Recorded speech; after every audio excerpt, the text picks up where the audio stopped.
I got to talk. I got to tell what I feel. I got to talk about my life as I see it. Wiggy. Wiggy, wiggy, wiggy, can't you see? Tremaine Wiggins has an opinion on everything. Marathon runners, athletes, No. aliens. I don't believe in them. How about the Spanish Civil War? You know, I thought it was a war that really didn't need to be fought. Shit only Wiggy can think of. It's Wiggy's World. Yo, what is poppin'? Welcome to another episode of Wiggy's World Podcast. You know I'm your boy Tremaine Wiggins, and I got my producer on extraordinaire. Extraordinaire? That's right, like how I use that word, my like producer that. Mark, extraordinaire. Today's show is gonna be lit. We are talking about how the Celtics' future has changed. And when I say change, I mean for a good thing. And we are gonna be getting the pulse of the city because we are taking calls, and we got a very special guest who's got insight unlike no other. I'm talking about sources that might be able to tell us what's going to be going on with this future of the Celtics. All of that right now. So the Boston Celtics whole franchise has changed here in the past couple of days, which as a Celtics fan, I think it's absolutely a tremendous thing right now. Because when you look at what the Celtics have accomplished, first by winning the divisional round and advancing to the Eastern Conference Finals, Yep. I think that's amazing, especially when you look at the team that they have on the court right now. Isaiah Thomas is really their only true superstar, and then you factor into them getting the first overall pick in the draft lottery. Unbelievable. Man, I'm telling you, it's no better feeling right now as for Celtics fans. Now do they have a legitimate chance of beating the Cavaliers? No. Wow, you answered that quick. 0% chance of them beating the Cavaliers, and it is awesome to watch this whole thing go Right. down. But you also know that the inevitable truth is about to smash you in the face. And as a Celtics fan, I can truly and honestly say I think that they have a chance. Very slim. No, they don't have You any said chance. 0.0.0. Yeah, I think I would maybe put a 1 somewhere at the end of that because they have a puncher's chance, which it's not very good. But, you still have a chance. To me, I think the Cavaliers, when they have LeBron James as the best player in the world and the way he's playing right now, man on a mission, yeah, I wouldn't say they have no chance, but I'm giving them very slim, and Slim's got 1 foot out the door. Right. The mountain is so, it just seems so insurmountable. You're going to go and play the Cavs. Let's Right. say some weird shit happens and they win. Then who are you going on to play? Golden State or San Antonio? And it looks like Golden State. Right. So, championship is out the window, which is fine. You didn't Right. expect no championship. No, I'm happy where we're at. That's my question is this good enough? And I hear a lot of people be kind of happy to be here. And I think that's kind of weird. Just Why? Because that's not really Boston sports culture. Yeah, You but know I what I'm think saying? I think when you look at Boston sports culture, and I get your point a little bit. It happened with the Bruins too. People were like, "Oh, I'm glad they're in the playoffs," and I was like, "Yeah, but they can make some I think that's a little bit different. That's probably a topic for another day. But I think with the Celtics, when you look at this team, and so everybody kind of felt like this team before the season was a playoff team, right? But nobody kind of knew where they were. Maybe 7th, 8th seed, 6th seed, somewhere around there. Right. And then when the trade deadline came and went and they didn't make any moves, I think people were like, well, the Celtics are playing well. They're probably going to make the playoffs, but how much noise are they really going to make? Right, because they haven't really done shit Right, in the past few. Right, they haven't done anything. They lost last year in the first round to the Atlanta Hawks. And so when you look at this team and you say, okay, they got Isaiah Thomas who's kind of played out of his mind this year, but then a bunch of just kind of role players. And when you look at the Cavaliers and you look at how basketball is, and you say, well, they got LeBron James. Right, that's all it takes. Right, that's LeBron James, Kyrie Irving, Kevin Love, and a couple other guys. You start to say, well, damn.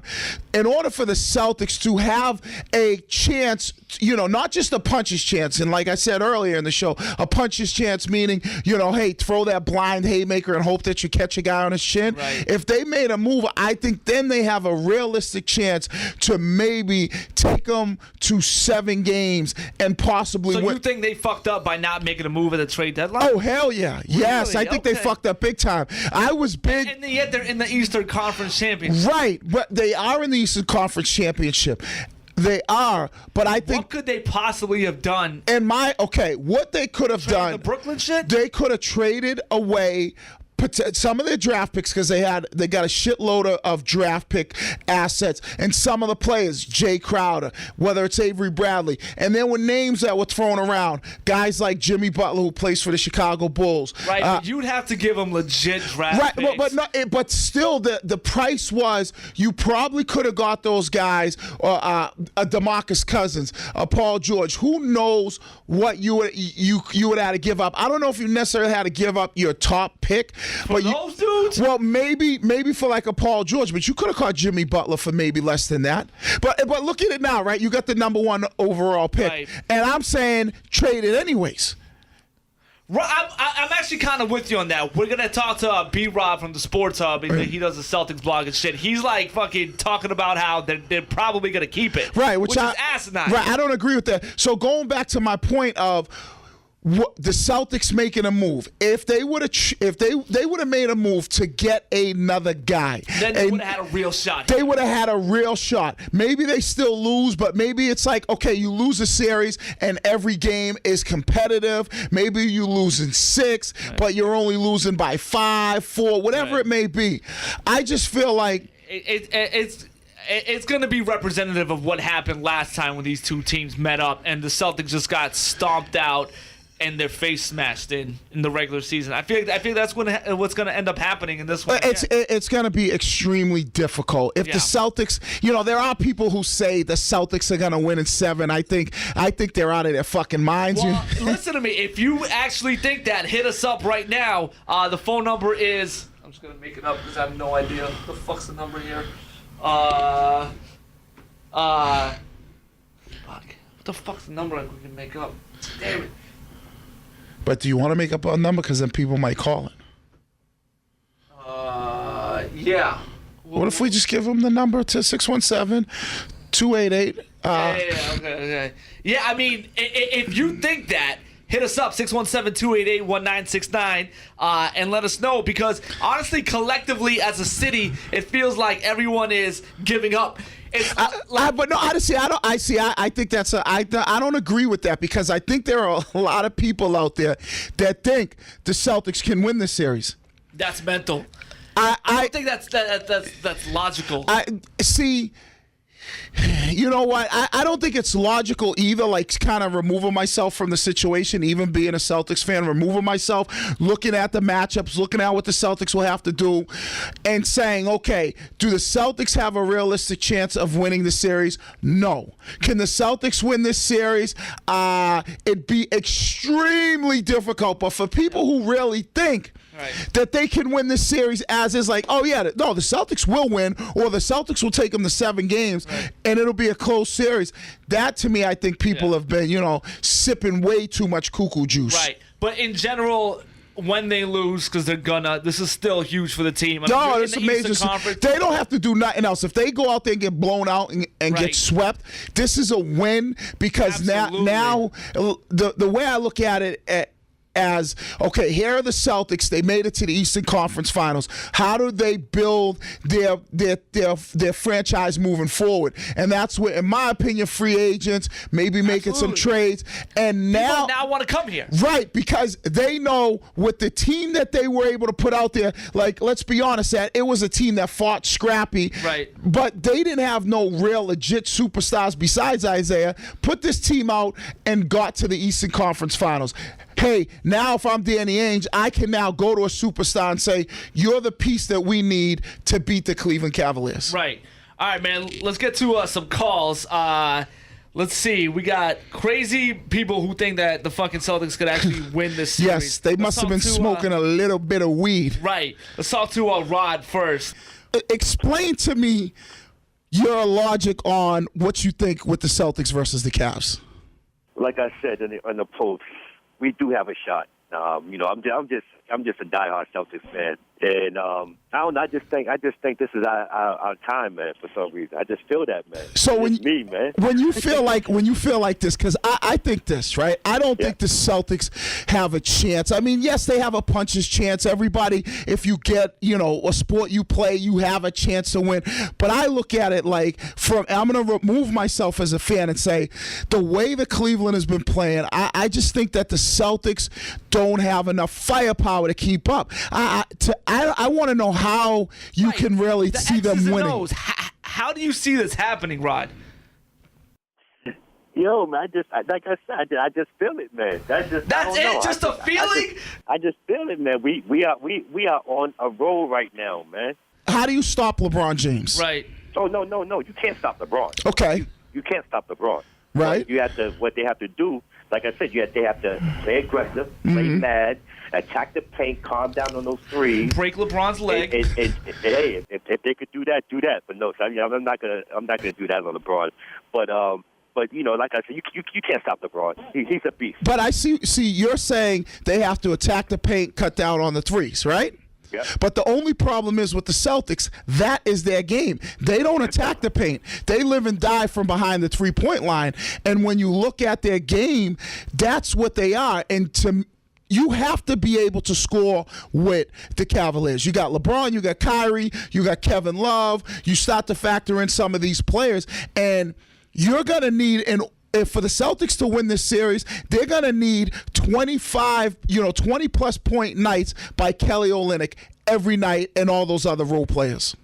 Yeah, but I don't think Kelly have to hit like 20-something. As long as the other players on the bench, because we do have a deep bench. And as far as the 3-point goes, I know that's their game. But like I said, when I say calm down, I'm talking about just like Olynyk. I think Olynyk should be down in the paint most of the time, posting up. Can we talk about how ugly Kelly Olynyk is? Kelly Olynyk, the Viking.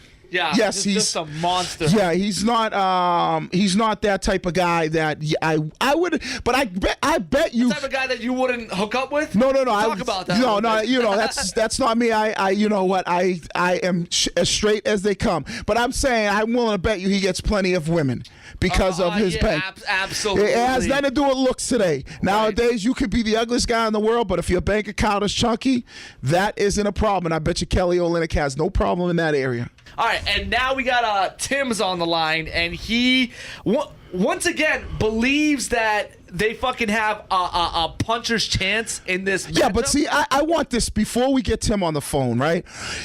When we say puncher's chance, doesn't everybody have a puncher's chance? Okay, fine. You're right. Absolutely. Tim, do you actually think that the Celtics can win this beyond just a puncher's chance? Yeah, definitely. I mean, I think they're a great team and they have a chance. Now, why would you say that? How? Right. I think how is the biggest question. I mean, you just got to contain LeBron and shut him down. Okay. Maybe he's cold, maybe he's flustered, who knows? You know what, Tim? Everybody says contain LeBron, okay? But there's no way you can contain LeBron. What player on the Celtics, and I'm a diehard Celtics fan, but who contains LeBron James? It's a team thing. It's not just one player. Everyone has to stop him from being able to pass. What players do you throw at him, right? I mean, everybody says it's a team thing, but if you throw Avery Bradley at him, I think LeBron cooks Avery Bradley all day long. You can't put Jay Crowder on him because LeBron's too quick for Jay Crowder. He'll eat up Marcus Smart. So to me, I'm looking at it like, okay, LeBron's gonna get his 30+. Then you got Kyrie. Who's covering Kyrie? I mean, I don't know. Someone on the team has to pick him up. They just have to have, a good zone. You know what I'm saying? There has to be a presence in the middle. Crowd has to be there when he goes to drive. There has to be a body down low to prevent him from getting to the rim. It's not just one single person. It's everyone contributing to the plays. So how far do you think that this series is going? You think they're actually winning it, or you think it's going Game 7? What are your thoughts on that? It's going 7. I think they're going to win in 7. I think it's going to be a long, hard-fought series. in the long run, we're going to win because we're in Boston. Right. That's the only thing I'll give Tim is, like, if it gets to a Game 7, which there's no fucking way That's not happening. If it does, then they are at home. But even then, I was was at the Celtics game when it was Game 6 at the TD Garden. Yep. I think it was 2000 and I can't remember when it was. It was 2000 and maybe 10 or some shit like that. Yeah. And when LeBron scored 45 points. Yes. And I was there. That was Game 6. All the Celtics had to do was win that game, and they would have moved on to the finals. And LeBron went off. So it doesn't matter playing here at the Garden. This is the thing that I realized. And this is what I love about Celtics fans, and I'm just as bad as all of them, is they'll say they will win, but they won't give you no reason why. They just say because they play hard, they feel like it's this season, it's their year. But when you look at the Celtics team, I think that they've already done enough for me. If they get swept and they lose every game by 20 points, I do not mind. Tim, I appreciate your time taking this call. We'll see if they do. Keep listening to the podcast, and we'll talk in the future. All right, thanks. We can take care. Take care, man. Okay, so we know that the Celtics, when we look at the Celtics, rather than get bogged down on the X's and O's and all that other bullshit, we know that on offense, the Celtics are a team that really live and die by Isaiah Thomas, right? Absolutely. Okay, so now you need all these other role players to then step up. And when we've seen the Celtics in the first 2 rounds of the playoffs, it's hit or miss if these guys step up. Where the only guy that has truly been consistent throughout the playoffs, I would say even more than Isaiah Thomas, has probably been Al Horford, right? But he's not carrying you to win games. He's been consistent with his play. You start looking in the role plays. One night Bradley gives you 25. The next 2 nights the next 2 games he disappears. Kelly Olynyk. Think about it. He scored 26 points in Game 7 against Washington. Prior to that, it was like that ain't never happened again. Right. So you are now praying and hoping that Isaiah plays out of his mind. Right. Isaiah plays out of his mind, which he could do every night, but then all these other role plays, you're going to need more than just one guy having a big night. You're going to need multiple guys against a team like Cleveland because LeBron is going to get his. Kyrie's going to get his. Then you factor in Love, and the contributing factor that here will be J.R. Smith, Amon Shumpert, and all these other guys. They'll get there, but because they have these 2 superstars that are ultimately always going to get theirs, you can't match power for power with them. I agree. Absolutely. They're gonna get stomped. Listen, regardless, it's still good that they're here. Still amazing for the franchise. They got the #1 overall fucking pick. I still can't believe that happened. Getting mollywopped by somebody that it's better. They're just a better team. Like it shouldn't be surprising. I would have been pissed off if they would have lost to Washington in Game 7. Yeah, absolutely, definitely. I would have been pissed off. But now, there's nothing they can do that's gonna upset me. So now that they have the #1 pick. They're going to be picking in late June. And your take on that is for them to trade the pick. Legit. Right, because you're knocking on the door. You are knocking on the door of the NBA Finals. By being in the Eastern Conference Finals, that means you are now knocking on the door. How do I now get in that door of the NBA Finals? To me, it's with trading this #1 pick. All right, man. Well, you know what? Let's talk to someone who actually knows what the fuck they're talking about. Robb from he writes for Celtics Hub, right? The blog, and he's also on the Sports Hub all the time. They call him Robb in the closet. Felger and Maz do. So he's on with us. Robb, man, what's going on? Thanks for the time. Wiggy, how you doing? What's up? Welcome to a real show, Wiggy's World Podcast. Unlike that Felger and Maz bullshit. And now the Celtics, they got the #1 overall pick. And I am on my soapbox saying they have to trade that pick because they are knocking on the door of the NBA Finals. Being in the Eastern Conference Finals this year, they're knocking on the door. And I think they have to trade that pick. I think if people think they should keep this pick, they're out of their mind. Well, that's a fair point, Wiggy. I do think, though, when you're looking at who they're going to trade the pick for here, what are the names? Are they obviously Paul? Are you going to trade? You going to trade that pick for 1 year Paul George and risk the fact that he might move to LA after 1 year? No. Here's who I'm trading the pick for. If I'm Danny Ainge, this is what I'm doing. I am picking up the phone and calling the Pelicans and seeing if they would take the number 1 overall pick and packaging some players for Anthony Davis. Now, see, that's one thing I think you're dead right on. That will happen. Don't encourage him. No, but no, here's the thing, though. No, for Anthony Davis, that's a deal you make. Right. The thing, Wiggy, here, I'm going to give you a hypothetical in terms of how much you're going to have to give up. Okay. You're going to have to give up, in my estimation, you're going to have to give number 1 pick. Okay. You're going to have to give up next year's Brooklyn pick. I'll do it. And you're going to have to give up probably, like, Avery Bradley. Done. Jay Crowder. Done. Dude. Maybe more picks on top of that. Done. And even then, New Orleans is like, that's not enough. That's not enough. This is like one of the 5 best players in the NBA. Right. He's young. He just signed an extension with us. He's the face of our franchise. You have to give us more than that. So how much are you willing to give up this team, Wiggy, to tear it up? And maybe you have Anthony Davis and IT Al Horford. But then you have no supporting cast around them. Yeah, but see, I think it's very simple. I'll give up everybody because if I have Isaiah Thomas, Anthony Davis, and Al Horford, I could then add role players to that. Very similar to what you see the Cleveland Cavaliers do. It was kind of similar to what Golden State does, is add some role players around when you have 2 legit superstars, because I wouldn't really call Al Horford that superstar player, but I think Anthony Davis, to me, that's what you need right there. And you can add those superstars, and now you'll be able to have a realistic chance of beating the Cavaliers and getting to the NBA Finals if you make that trade, even if you make the trade for Paul George. Yeah, no, I mean, there's no question here that Ainge, if you look at his track record, he goes for the stars.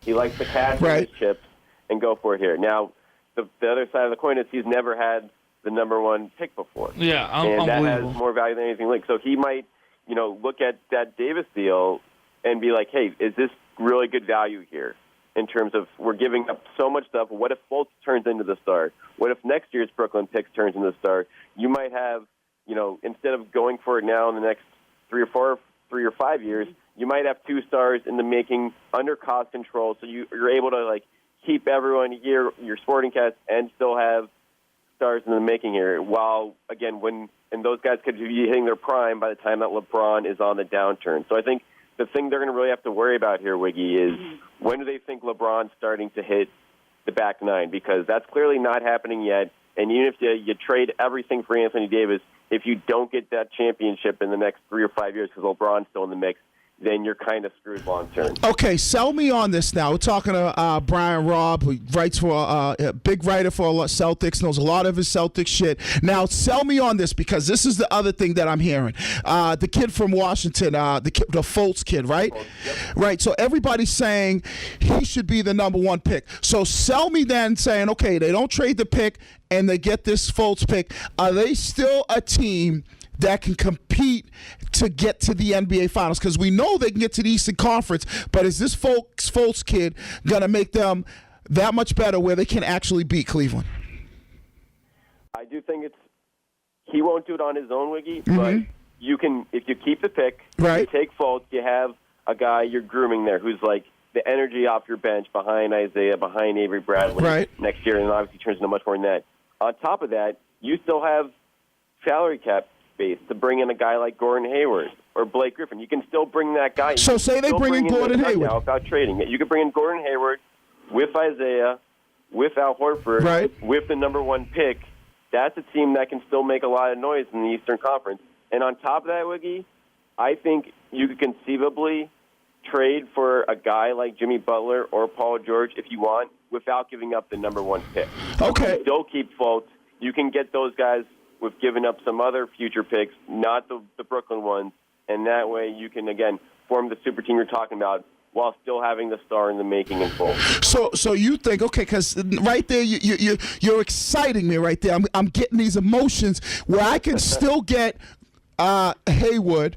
I could potentially get Paul George, and you could keep the number 1 pick. Now that might be something that I'd be willing to do.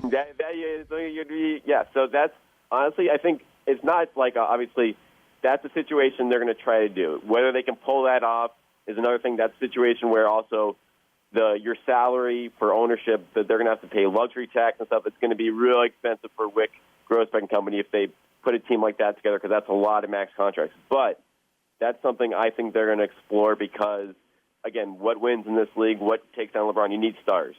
And so if you get 3 kind of legit stars together with Hayward, George, and Isaiah, with obviously the number 1 star in the making potentially in Fultz, then you're going places. See, B-Rob, the concern that I have with drafting a kid at number 1, and we've seen this before in all the sports, but we've seen this in the NBA a number of times, is you draft somebody at number 1 or number 2, and they don't pan out. So I'm always a guy who I like the Paul Georges, I like the Jimmy Butlers, I like the Gordon Haywards, the Anthony Davis, because I've seen these guys play in the NBA, and I know what they are. So that's why I'm so quick to say, hey, let's flip this pick and get one of those guys in here that can put this team together, because I don't want to wait around for, say, 4 or 5 years, and now this guy turns out to be a bust, and you look at this team, and now you're in 5 years, you're saying, okay, where are we going from here? We haven't really made any noise, because I don't think LeBron's going anywhere in the next 4 to 5 years myself. I still think he's going to be the best player in the NBA for the next 4 years. Yeah, and you very well be right. And I think that the challenge that Danny Ainge has to balance here is you have right now Isaiah Thomas in his prime. Al Horford is on the wrong side of 30, so he's not going to be at his best for much longer, in my estimation. So if you do wait too long in terms of getting the star power into Boston, then you might have a situation where, okay, Fultz is the star now, but Isaiah and Horford aren't as good anymore, so you're not still a contender yet. So I think, to your point, if you look at Ainge's track record, he does have, in the past, he's ready to cash in, trade those draft picks for the star. I just think in this situation, Wiggy, I think he might be willing to do that while also trying to keep this number 1 pick too, because you're right, it could be a bust. Fultz, offensively right now, is a guy who could tear it up, can shoot from pretty much anywhere on the floor, has the size to play the 1 or the 2, so you have a lot of flexibility there. And then, again, you have him under cost control for a few years. So while you're paying big money to Horford, paying big money to Isaiah, you have a guy that's only earning a few $1 million a year, so you can, again, have that kind of balance you need on the roster. So for people who haven't seen this kid Fultz, like, what kind of player would he be comparable to, say, potential? Because I've never seen this kid play. Yeah, so I'd compare him to, he conceivably someone like James Harden would be someone I compare to. Just a guy who kind of who's a threat from wherever on the floor, has some size, has, some good, he's a bit of a playmaker too, so he can dish the ball well too, but he's a score-first guy. So you can put the ball in his hands like the Rockets did this last year, or you can play him off the ball and have him be a catch-and-shoot type guy, kind of get to the hoop. So, again, he's raw. He's 19 years old. He played on a terrible Washington team. They didn't even make the tournament, Wiggy. But he was the guy who did it all for them and really separated himself, I think, from the Lonzo Ball of the world or the Josh Jackson, the kid out of Kansas. Well, that's a good comparison, because if you were to say trade for James Harden, I would be all on that one. So obviously that's best case scenario, though, because like you said, right. But that's see, there's a plan, Wiggy. There's a plan. It's not like they're gonna just fucking give up the pick. I understand there's a plan, but I look at some of these plans tend to be bullshit at times, and you need, as a Celtics fan, it would be amazing. They keep the pick and they get all those players. Right, but as a Celtics fan, and B-Rob, you're around a lot of these guys because you do a lot of stuff for the Sports Hub. You do a lot of stuff where you're writing Celtics, so you're around a lot of the players and front office. As a fan, it's about winning a title and being there where you can compete for a title. We don't want a team that just ends up first, second round. And right now, the Celtics have told us they can get to the Eastern Conference Finals. Right. And with the team that they have right now, so I expect them to be in the Eastern Conference Finals next year, making a play to beat the Cavaliers in a 7-game series. Off of that, though, real quick to B-Rob, what's your take on this series? I think the Celtics are gonna put up a little bit of a fight. I think the Cavs hype is kind of gotten out of control. They're obviously the favorite. I think they're gonna win the series in 6, the Cavs. But at the same time, I don't think this is going to be a walkover. All right, so 2 games. So okay. That's not terrible. No, it's not terrible, but I don't know. They struggled with the Wizard. Let's be honest. When you look at the Wizard series, every game was pretty much. They were down to the fucking Bulls by 2 games, and then Rondo got hurt. No, But easily got rocked this series. So then they went on to play the Wizards. Right. They could have fucking lost that too. Right, but when you look at a lot of the games that the Celtics have played in, especially in this Wizard series, all the games were really blowouts except for the game Isaiah scored 53 in Game 7. Right. And Game 6 ended up being the game they should have been able to win. I just think the way LeBron's playing right now, he's a man on a mission. He hears people talking. He knows about the team Golden State built in, the Warriors built in Golden State. He wants to get back, play them again. He wants to beat Durant. He wants to prove that he's the best player in the world. So I just think no one's disputing that though. But I don't think they stay. I don't even think it goes 6. Right, we're asking B-Rob if they're gonna get beat down with a fire hydrant to the face, or if they're gonna maybe put up a little bit of a fight. Because doesn't it feel like collectively people are just like giving up on this team? Everyone's like, yeah, we're kind of happy to be here. Yeah, no question. I think everyone.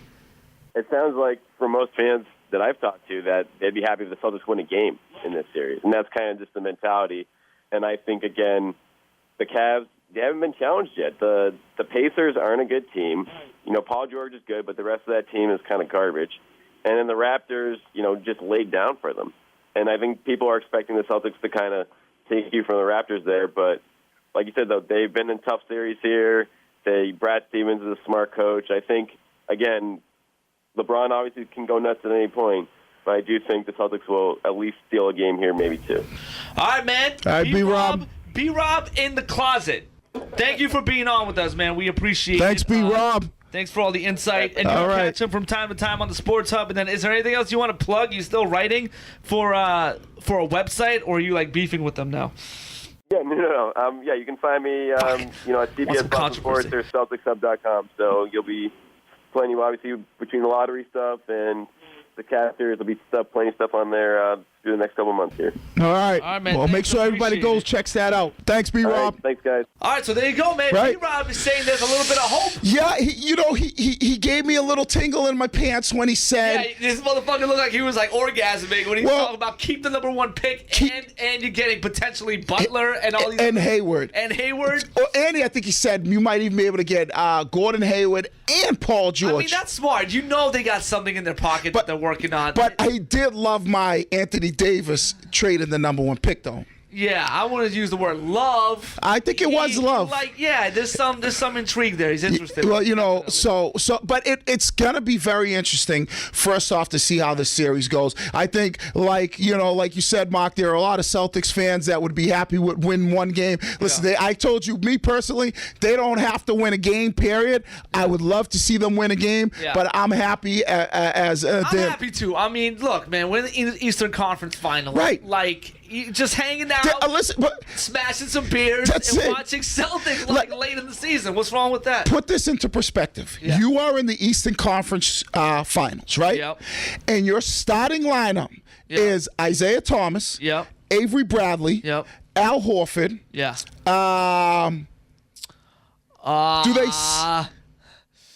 Kelly Olynyk, maybe. After last game, probably. Right? Marcus Smart, they sometimes Marcus Smart or Amir Johnson. Maybe he has a bounce back series here. Smart. Oh, Jay Crowder. So Jay Crowder, definitely. Jay Yeah, Crowder, yeah. Isaiah Thomas. No, I'm just saying Jay Crowder, Isaiah Thomas, Avery Bradley, Al Horford. Right. Those are your 4 definite starters. Right. Then you can either throw Lennox or Smart in there. Right. But think about that. You were in the Eastern Conference it's crazy. Finals I with hear you. with that starting lineup. Right. Well, that's shit. When Not shit. It's good. It's one piece away, and maybe they'll get but it you know after what? that. It's one superstar player in Isaiah Thomas and a bunch of role players. Right. Absolutely. So Horford's a beast. He's good.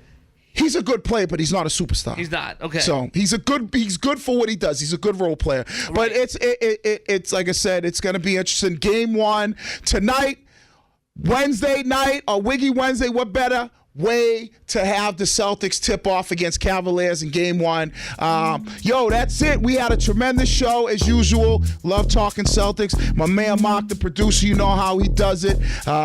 So hey, check us out always, because you know how we do here at Wiggy's World Podcast. We out, bitches.